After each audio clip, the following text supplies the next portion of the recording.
ಓಂ ಸಾಯಿರಾಮ್. 10ನೇ ಅಧ್ಯಾಯ. ಬಾಬಾರವರ ಜೀವನ.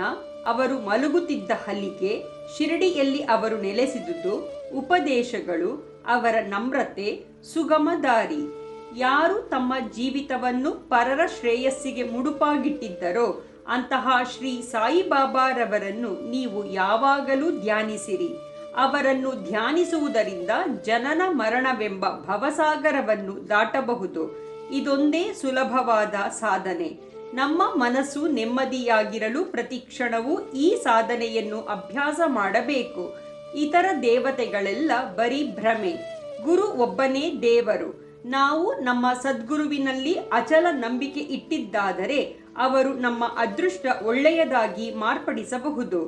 ನಿರ್ಮಲ ಚಿತ್ತದಿಂದ ಅವರ ಸೇವೆ ಮಾಡಿದ್ದಾದರೆ ಸಂಸಾರವೆಂಬ ಬಂಧನದಿಂದ ಮುಕ್ತರಾಗಬಹುದು. ನ್ಯಾಯ ಮತ್ತು ಮೀಮಾಂಸೆ ಎಂಬ ವೇದಾಂತಗಳನ್ನು ಅಭ್ಯಾಸ ಮಾಡಬೇಕಿಲ್ಲ. ನಾವು ಗುರುವನ್ನು ಅಂಬಿಗನನ್ನಾಗಿ ಮಾಡಿಕೊಂಡರೆ ನೋವು ದುಃಖವೆಂಬ ಸಮುದ್ರವನ್ನು ಸುಗಮವಾಗಿ ದಾಟಬಹುದು. ನದಿ ಮತ್ತು ಸಮುದ್ರಗಳನ್ನು ದಾಟುವಾಗ ನಾವು ಅಂಬಿಗನನ್ನು ನಂಬಿರುವ ಹಾಗೆ ಸಂಸಾರ ಬಂಧನದ ಸಮುದ್ರವನ್ನು ದಾಟುವಾಗ ಸದ್ಗುರುವನ್ನು ನಾವು ನಂಬಲೇಬೇಕು. ಅವರು ಭಕ್ತರಿಂದ ನಿಶ್ಚಲ ಭಕ್ತಿಯನ್ನು ಅಪೇಕ್ಷಿಸುತ್ತಾರೆ. ಅವರು ಜ್ಞಾನ ಮತ್ತು ಅಪರಿಮಿತವಾದ ಆನಂದವನ್ನು ನಮಗೆ ದೊರಕಿಸುತ್ತಾರೆ. ಬಾಬಾರವರ ಹಾಸಿಗೆ. ಬಾಬಾರವರು ಹೇಗೆ ನಿದ್ರಿಸುತ್ತಿದ್ದರೆಂಬುದನ್ನು ನೋಡೋಣ. ಶ್ರೀ ನಾನಾ ಸಾಹೇಬ ಢೇಂಗಳೆಯವರು ಬಾಬಾರವರಿಗೆ ಮಲಗಲೊಸುಗ ಒಂದು ಕಟ್ಟಿಗೆಯ ಹಲಿಗೆ ತಂದಿದ್ದರು. ಅದನ್ನು ನೆಲದ ಮೇಲೆ ಇಟ್ಟು ಮಲಗುವ ಬದಲು ಬಾಬಾರವರು ಚಿಂದಿ ಬಟ್ಟೆಗಳನ್ನು ಹಗ್ಗದಂತೆ ಸುತ್ತಿ ಹಲಿಗೆಯನ್ನು ಮೇಲ್ಛಾವಣಿಯಿಂದ ಎತ್ತರದಲ್ಲಿ ತೂಗು ಹಾಕಿ ಉಯ್ಯಾಲೆಯಂತೆ ಮಾಡಿಕೊಂಡು ಅದರ ಮೇಲೆ ನಿದ್ರಿಸುತ್ತಿದ್ದರು. ಉಯ್ಯಾಲೆ ಹಲಿಗೆಯ ಭಾರವನ್ನು ತಡೆಯಲಾರದೆ ಕಿತ್ತು ಬೀಳುವ ಹಾಗೆಯೇ ತೋರುತ್ತಿತ್ತು. ಆದರೆ ಬಾಬಾರವರ ಲೀಲೆ ವಿಸ್ಮಯಕಾರಕ. ಹಲಿಗೆಯ 4 ಮೂಲೆಗಳಲ್ಲಿಯೂ 4 ಪಣತಿಗಳನ್ನು ಹಚ್ಚಿ ಇಡುತ್ತಿದ್ದರು. ಅವರು ಹಲಿಗೆಯ ಮೇಲೆ ಹೇಗೆ ಹತ್ತಿ ಕುಳಿತುಕೊಳ್ಳುತ್ತಿದ್ದರು, ಹೇಗೆ ಕೆಳಗಿಳಿದು ಬರುತ್ತಿದ್ದರು ಎಂಬುದು ಯಾರಿಗೂ ತಿಳಿದಿರಲಿಲ್ಲ. ಎಷ್ಟೋ ಜನರು ಇದನ್ನು ಪರಿಶೀಲಿಸಲು ಬಂದು ವಿಫಲರಾಗಿದ್ದರು. ಈ ಚಮತ್ಕಾರವನ್ನು ಪರೀಕ್ಷಿಸಲೊಸುಗ ಒಂದು ದಿನ ಮಸೀದಿಯಲ್ಲಿ ಜನ ನೆರೆದರು. ಇದನ್ನು ಕಂಡ ಬಾಬಾರವರು ಉದ್ರಿಕ್ತರಾಗಿ ಹಲಿಗೆಯನ್ನು ಚೂರು ಚೂರು ಮಾಡಿ ಬಿಸುಟಿದರು. ಬಾಬಾ ಅಷ್ಟಸಿದ್ಧಿಗಳನ್ನು ತಮ್ಮ ಹತೋಟಿಯಲ್ಲಿಟ್ಟುಕೊಂಡಿದ್ದರು. ಅವರು ಅವುಗಳನ್ನೇನೂ ಅಭ್ಯಾಸ ಮಾಡಿರಲಿಲ್ಲ. ಜನ್ಮತಃ ಅವು ಅವರ ಕರಗತವಾಗಿದ್ದವು. ಸಗುಣ ಬ್ರಹ್ಮ. ಬಾಬಾರವರು ಸಾಮಾನ್ಯ ಮನುಷ್ಯರಂತೆ ಕಂಡುಬಂದರು. ಅವರು ಪ್ರತಿಯೊಬ್ಬರ ಆತ್ಮದಲ್ಲಿಯೂ ವಾಸವಾಗಿದ್ದರು. ಬಾಹ್ಯದಲ್ಲಿ ಜನರ ಯೋಗಕ್ಷೇಮವನ್ನೇ ಚಿಂತಿಸುತ್ತಿದ್ದರು. ಭಕ್ತರಿಗೋಸುಗ ಬಾಹ್ಯದಲ್ಲಿ ಅವರು ಅನೇಕ ಆಸೆ ಆಕಾಂಕ್ಷೆಗಳನ್ನು ವ್ಯಕ್ತಪಡಿಸುತ್ತಿದ್ದರು. ಅಂತರಂಗದಲ್ಲಿ ಅವರು ಶಾಂತಿಯ ಪ್ರತೀಕವಾಗಿದ್ದರು. ಬಹಿರಂಗದಲ್ಲಿ ನಿರಂತರ ಕೆಲಸ ಮಾಡುವ ವಿಲಕ್ಷಣ ವ್ಯಕ್ತಿಯಂತೆ ವರ್ತಿಸುತ್ತಿದ್ದರು. ಅಂತರಂಗದಲ್ಲಿ ಅದ್ವೈತವನ್ನು ಪ್ರೀತಿಸುತ್ತಿದ್ದರು. ಬಾಹ್ಯದಲ್ಲಿ ಪ್ರಪಂಚವೆಂಬ ಬಂಧನಕ್ಕೆ ಸಿಕ್ಕಿದ್ದರು. ಕೆಲವು ಬಾರಿ ಪ್ರತಿಯೊಬ್ಬರನ್ನು ಪ್ರೀತಿ ಮತ್ತು ಆದರಗಳಿಂದ ಕಾಣುತ್ತಿದ್ದರು. ಕೆಲವು ವೇಳೆ ಅವರ ಮೇಲೆ ಕಲ್ಲೆಸೆಯುತ್ತಿದ್ದರು. ಅನೇಕ ಸಾರಿ ಕೆಲವರನ್ನು ತಬ್ಬಿಕೊಂಡು ಶಾಂತಮೂರ್ತಿಯಾಗುತ್ತಿದ್ದರು. ಮತ್ತೊಮ್ಮೆ ಅವರನ್ನು ದೂಷಿಸುತ್ತಿದ್ದರು. ಯಾವಾಗಲೂ ಆತ್ಮಚಿಂತನೆಯಲ್ಲಿಯೇ ತಲ್ಲೀನರಾಗಿ ಭಕ್ತರನ್ನು ಆದರದಿಂದ ಕಾಣುತ್ತಿದ್ದರು. ಅವರು ಒಂದು ಆಸನದಲ್ಲಿ ಕುಳಿತಿರುತ್ತಿದ್ದರು. ಎಲ್ಲಿಗೂ ಪ್ರಯಾಣ ಮಾಡುತ್ತಿರಲಿಲ್ಲ. ಯಾವಾಗಲೂ ಕೈಯಲ್ಲಿ ಸಟಕ ಇಟ್ಟುಕೊಂಡಿರುತ್ತಿದ್ದರು. ಐಶ್ವರ್ಯ ಕೀರ್ತಿಗಾಗಿ ಎಂದೂ ಆಸೆ ಪಡುತ್ತಿರಲಿಲ್ಲ. ಭಿಕ್ಷೆ ಬೇಡಿ ಜೀವಿಸುತ್ತಿದ್ದರು. ಯಾವಾಗಲೂ ಅಲ್ಲಾ ಮಾಲಿಕ್, ದೇವರು ದೊಡ್ಡವನು ಎನ್ನುತ್ತಿದ್ದರು. ಅವರು ಜ್ಞಾನದ ಗಣಿಯಾಗಿದ್ದರು. ನಿಜಕ್ಕೂ ಅವರು ದತ್ತದೇವರು. ನಿಜವಾಗಿಯೂ ಅದೃಷ್ಟವಂತರಾದ ಕೆಲವರಿಗೆ ಮಾತ್ರ ಈ ನಿಧಿ ಪೆಟ್ಟಿಗೆ ದೊರಕಿತು. ಯಾರು ಅವರ ನಿಜವಾದ ವ್ಯಕ್ತಿತ್ವವನ್ನು ತಿಳಿಯಲಿಲ್ಲವೋ ಅಂತಹವರು ದುರದೃಷ್ಟಶಾಲಿಗಳೇ ಸರಿ. ಶಿರಡಿಯಲ್ಲಿ ಅವರು ನೆಲೆಸಿದುದು ಅವರ ಜನ್ಮ. ಬಾಬಾರವರ ಮಾತಾಪಿತೃಗಳಾರು, ಅವರ ನಿಜವಾದ ಜನ್ಮದಿನ ಯಾವುದು ಎಂಬುದು ಯಾರಿಗೂ ತಿಳಿದಿಲ್ಲ. ಆದರೆ ಅವರು ಶಿರಡಿಯಲ್ಲಿ ಬಂದು ನೆಲೆಸಿದ ವರ್ಷದ ಆಧಾರದ ಮೇಲೆ ಅವುಗಳನ್ನು ಅಂದಾಜಾಗಿ ನಿರ್ಧರಿಸಬಹುದು. ಬಾಬಾರವರು ತಮ್ಮ ಸುಮಾರು 16ನೇ ವಯಸ್ಸಿನಲ್ಲಿ ಮೊದಲು ಶಿರಡಿಯಲ್ಲಿ ಕಾಣಿಸಿಕೊಂಡರು. ಅಂದಿನಿಂದ ಅವರು 3 ವರ್ಷಗಳವರೆಗೆ ಶಿರಡಿಯಲ್ಲಿದ್ದರು. ಮುಂದೆ ಕೆಲವು ಕಾಲ ಕಣ್ಮರೆಯಾಗಿದ್ದರು. ನಂತರ ಅವರು ಚಾಂದ್ ಪಾಟೀಲರ ಮದುವೆಯ ದಿಬ್ಬಣದ ಜೊತೆಯಲ್ಲಿ ಮತ್ತೊಮ್ಮೆ ಶಿರಡಿಗೆ ಬಂದರು. ಆಗ ಅವರಿಗೆ ಸುಮಾರು 20 ವರ್ಷ ವಯಸ್ಸಿರಬಹುದು. ಅಂದಿನಿಂದ ಅವರು 60 ವರ್ಷಗಳವರೆಗೆ ಶಿರಡಿಯಲ್ಲಿ ನೆಲೆಸಿದ್ದರು.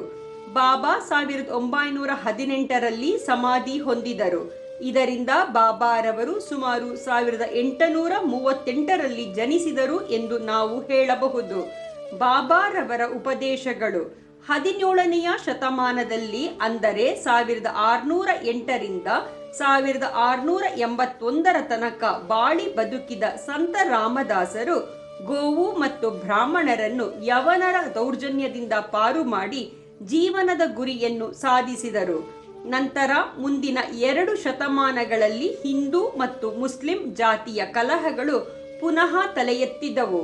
ಇವುಗಳನ್ನು ನಿರ್ಮೂಲ ಮಾಡಲು ಬಾಬಾರವರು ಜನ್ಮ ತಾಳಿದರು. ಶ್ರೀರಾಮ ಅಂದರೆ ಹಿಂದೂಗಳ ದೇವರು, ರಹೀಮ ಅಂದರೆ ಮಹಮ್ಮದೀಯರ ದೇವರು, ಇಬ್ಬರೂ ಒಂದೇ ಎಂದು ಬಾಬಾ ಯಾವಾಗಲೂ ಉಪದೇಶಿಸುತ್ತಿದ್ದರು. ಅವರಲ್ಲಿ ಸ್ವಲ್ಪವಾದರೂ ವ್ಯತ್ಯಾಸವಿರಲಿಲ್ಲ. ವಿನಾಕಾರಣ ಭಕ್ತರು ಏಕೆ ಕಲಹ ಮಾಡಬೇಕು ಎಂದು ಬಾಬಾ ಕೇಳುತ್ತಿದ್ದರು. ಜಾತಿ ಭೇದವೇಕೆ? ಎಲ್ಲ ಧರ್ಮಗಳು ಒಂದೇ ಎಂದು ಒಗ್ಗಟ್ಟಾಗಿರಿ.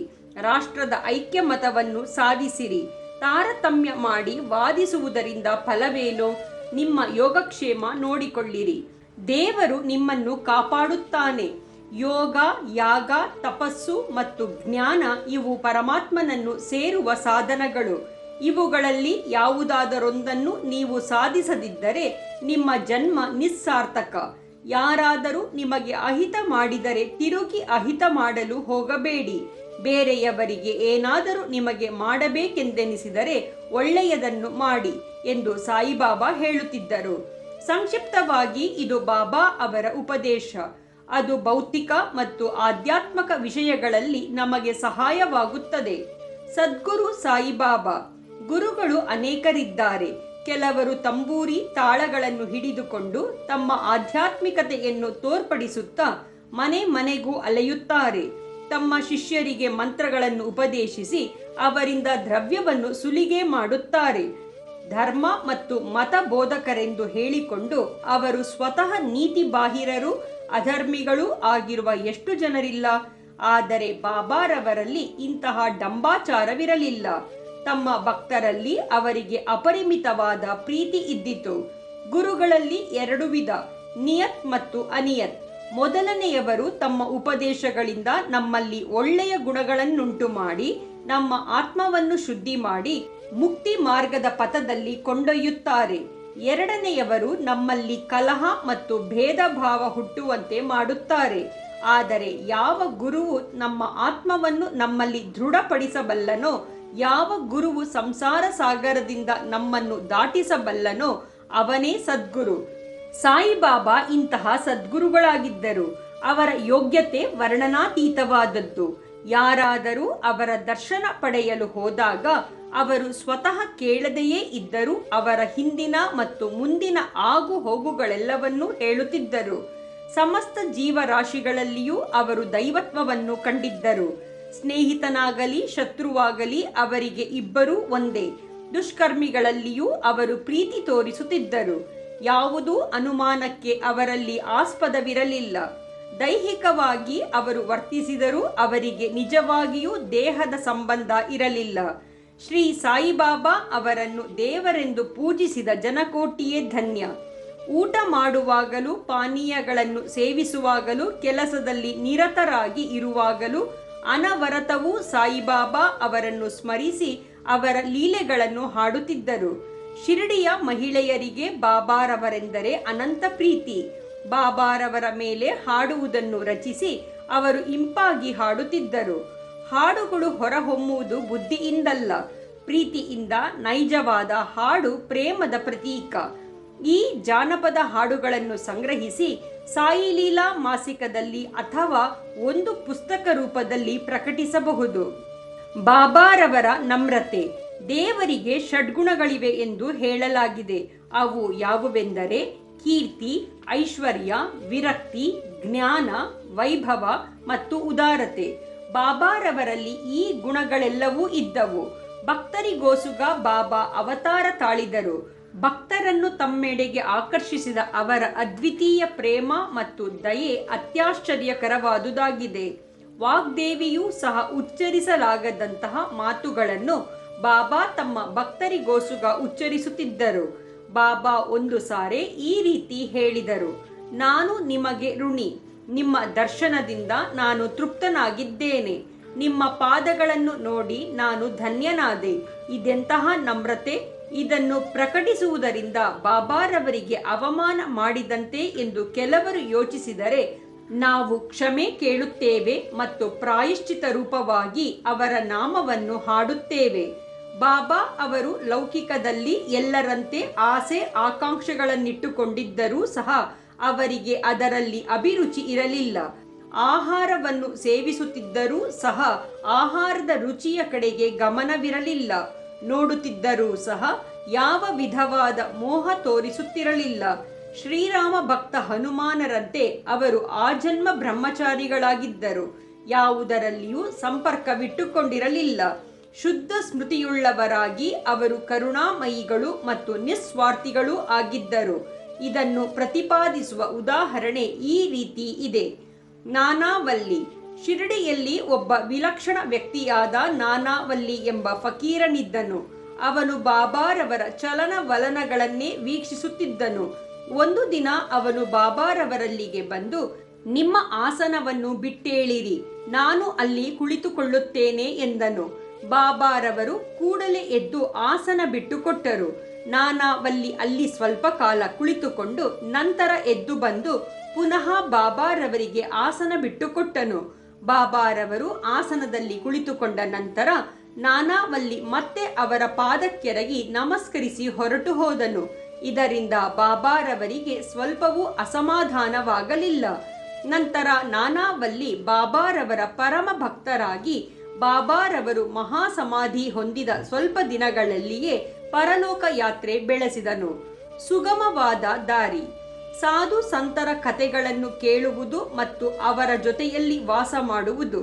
ಬಾಬಾರವರು ಲೌಕಿಕದಲ್ಲಿ ಸಾಮಾನ್ಯ ಮನುಷ್ಯರಂತೆ ವರ್ತಿಸುತ್ತಿದ್ದರು. ಅವರ ನಡೆ ನುಡಿಗಳಲ್ಲಿ ಒಂದು ವಿಶೇಷತೆ ಇತ್ತು. ಇದರಿಂದ ಅಪರೂಪವಾದ ಪ್ರತಿಭೆ ಕಂಡುಬರುತ್ತಿತ್ತು. ಅವರು ಮಾಡಿದುದೆಲ್ಲವೂ ಭಕ್ತರ ಹಿತಕ್ಕಾಗಿಯೇ. ಅವರು ತಮ್ಮ ಭಕ್ತರಿಗೆ ಯಾವುದೊಂದು ಯೋಗಾಸನವನ್ನಾಗಲಿ ಧಾರ್ಮಿಕ ರೀತಿಯನ್ನಾಗಲಿ ಹೇಳಿಕೊಡಲಿಲ್ಲ. ಮಂತ್ರೋಪದೇಶ ಮಾಡುತ್ತಿರಲಿಲ್ಲ. ಅಹಂಭಾವವನ್ನು ತ್ಯಜಿಸಿ ಯಾವಾಗಲೂ ಸಾಯಿ ಸಾಯಿ ಎಂದು ಉಚ್ಚರಿಸಿರೆಂದು ಮಾತ್ರ ಬಾಬಾ ಹೇಳುತ್ತಿದ್ದರು. ಇದರಂತೆ ನೀವು ನಡೆದರೆ ನಿಮ್ಮ ತೊಂದರೆಗಳೆಲ್ಲವೂ ನಿವಾರಣೆಯಾಗುತ್ತವೆ. ಅಗ್ನಿಕುಂಡದ ಮುಂದೆ ಕುಳಿತು ಯಾಗ ಮಾಡುವುದು ಬ್ರಾಹ್ಮಣರಿಗೆ ಮಾತ್ರ ಸಾಧ್ಯ. ಅದು ಬೇರೆ ವರ್ಗದವರಿಗೆ ಸಾಧ್ಯವಿಲ್ಲ. ಯೋಚನೆ ಮಾಡುವುದೊಂದೇ ಮನಸ್ಸಿನ ಕೆಲಸ. ಯೋಚಿಸದೆ ಮನಸ್ಸು ಒಂದು ಕ್ಷಣವಾದರೂ ಇರಲಾರದು. ಅದಕ್ಕೆ ಇಂದ್ರಿಯ ವಸ್ತುವನ್ನು ಕೊಟ್ಟರೆ ಅದನ್ನೇ ಕುರಿತು ಚಿಂತಿಸುತ್ತದೆ. ಗುರುವನ್ನು ಕೊಟ್ಟರೆ ಅವನನ್ನೇ ಕುರಿತು ಚಿಂತಿಸುತ್ತದೆ. ನೀವು ಬಾಬಾರವರ ಗುಣ ಮತ್ತು ಪ್ರತಿಭೆಯನ್ನು ಕೇಳಿರುವಿರಿ. ಅದನ್ನು ಪ್ರತಿದಿನವೂ ಕೇಳಿರಿ. ಇದೇ ನೀವು ಬಾಬಾರವರಿಗೆ ಸಲ್ಲಿಸಬಹುದಾದ ನೈಸರ್ಗಿಕ ಪೂಜೆ. ಸಂತರ ಕಥೆಗಳನ್ನು ಕೇಳುವುದು ಈ ಹಿಂದೆ ಹೇಳಿದ ಸಾಧನಗಳಷ್ಟು ಕಷ್ಟವಲ್ಲ. ಅದು ನಿಮ್ಮನ್ನು ಸಂಸಾರ ಬಂಧನದ ಹೆದರಿಕೆಯಿಂದ ತಪ್ಪಿಸಿ ಧಾರ್ಮಿಕ ಪಥದೆಡೆಗೆ ಸಾಗಿಸುತ್ತದೆ. ಆದುದರಿಂದ ಅಂತಹ ಕಥೆಗಳನ್ನು ಕೇಳಿರಿ ಮತ್ತು ಮನಸ್ಸಿನಲ್ಲಿ ಗ್ರಹಿಸಿಕೊಳ್ಳಿರಿ. ಇದನ್ನು ಮಾಡಿದರೆ ಎಲ್ಲ ವರ್ಗದವರು ಪರಿಶುದ್ಧರಾಗಬಹುದು. ನೀವು ಎಲ್ಲಿಯೇ ಇರಿ, ಯಾವುದೇ ಕೆಲಸ ಮಾಡುತ್ತೀರಿ, ನಿಮ್ಮ ಮನಸ್ಸನ್ನು ಶ್ರೀ ಸಾಯಿಯವರಲ್ಲಿಡಿ. ಅವರು ಖಂಡಿತವಾಗಿಯೂ ನಿಮ್ಮನ್ನು ಆಶೀರ್ವದಿಸುವರು. ಇದೇ ಬಾಬಾ ಅವರನ್ನು ಅರಿಯಲು ಸುಲಭವಾದ ಸಾಧನ. ಎಲ್ಲರೂ ಇದನ್ನು ಅಭ್ಯಾಸ ಮಾಡಲಾರರು. ಕಾರಣ, ಭಗವಂತನ ದಯೆ ಇಲ್ಲದೆ ನಮಗೆ ಸಂತರ ಕಥೆಗಳನ್ನು ಕೇಳುವ ಮನಸ್ಸು ಬರುವುದಿಲ್ಲ. ಅವರ ಕಥೆಗಳನ್ನು ಕೇಳಿದರೆ ಅವರೊಡನಿದ್ದಂತೆಯೇ. ಸಂತರೊಡನೆ ಇರುವುದು ಬಹುಮುಖ್ಯವಾದದ್ದು. ಅದು ನಿಮ್ಮ ದೇಹ ಸ್ಮೃತಿಯನ್ನು ತಪ್ಪಿಸಿ ಅಹಂಭಾವವನ್ನು ತೆಗೆದೊಗೆದು ಜನನ ಮರಣಗಳಿಂದ ನಮ್ಮನ್ನು ವಿಮುಕ್ತ ಮಾಡಿ ಹೃದಯದ ಎಲ್ಲ ಗಂಟುಗಳನ್ನು ಬಿಡಿಸಿ ಶುದ್ಧ ಚೈತನ್ಯವಾದ ಆ ವಾಸುದೇವನಲ್ಲಿಗೆ ನಿಮ್ಮನ್ನು ಕರೆದೊಯ್ಯುತ್ತದೆ. ಇದು ಇಂದ್ರಿಯ ವಸ್ತುಗಳಲ್ಲಿ ವಿರಕ್ತಿ ಹುಟ್ಟಿಸಿ ನಿಸ್ವಾರ್ಥಿಗಳನ್ನಾಗಿ ಮಾಡಿ ಧಾರ್ಮಿಕ ಪಥದೆಡೆಗೆ ಸಾಗಿಸುತ್ತದೆ. ಪೂಜೆ, ಭಕ್ತಿ ಅಥವಾ ಅವರ ನಾಮಸ್ಮರಣೆ ಎಂಬ ಸಾಧನಗಳು ನಿಮಗೆ ಸಾಧ್ಯವಾಗದಿದ್ದರೆ ಆ ಪರಮಾತ್ಮನನ್ನೇ ನಿಶ್ಚಲ ಚಿತ್ತದಿಂದ ಧ್ಯಾನಿಸಿದರೆ ಈ ಸಂಸಾರ ಸಾಗರವನ್ನು ದಾಟಬಹುದು. ಇದಕ್ಕೋಸ್ಕರವೇ ಸಾಧು ಸಂತರು ಜನ್ಮ ತಾಳುವುದು. ನಮ್ಮ ಪಾಪಗಳನ್ನು ನಿರ್ಮೂಲ ಮಾಡುವ ಗಂಗೆ, ಗೋದಾವರಿ, ಕೃಷ್ಣೆ, ಕಾವೇರಿ ನದಿಗಳು ಸಹ ಸಂತರು ತಮ್ಮಲ್ಲಿ ಬಂದು ಸ್ನಾನ ಮಾಡಿ ತಮ್ಮನ್ನು ಪವಿತ್ರ ಮಾಡಬೇಕೆಂದು ಹಾತೊರೆಯುತ್ತವೆ. ಇದು ಸಂತರ ವೈಭವ. ನಮಗೆ ಬಾಬಾರವರ ಪಾದದರ್ಶನ ಲಭಿಸಿದುದು ನಮ್ಮ ಪೂರ್ವ ಜನ್ಮದ ಸುಕೃತವೇ ಸರಿ. ಮಸೀದಿಯ ಒಂದು ಮೂಲೆಯಲ್ಲಿ ದಯಾಮಯರಾಗಿ ಉದಿಯನ್ನು ನೀಡುತ್ತಿರುವ ಬಾಬಾ ಅವರ ಚಿತ್ರವನ್ನು ನೆನಪಿನಲ್ಲಿಟ್ಟುಕೊಂಡು ಸದ್ಗುಣ ಸಂಪನ್ನರಾದ ಅವರನ್ನು ಧ್ಯಾನಿಸಿ ಈ ಅಧ್ಯಾಯವನ್ನು ಮುಗಿಸೋಣ. ಓಂ ಶ್ರೀ ಸಾಯಿ ಪ್ರಣಾಮ.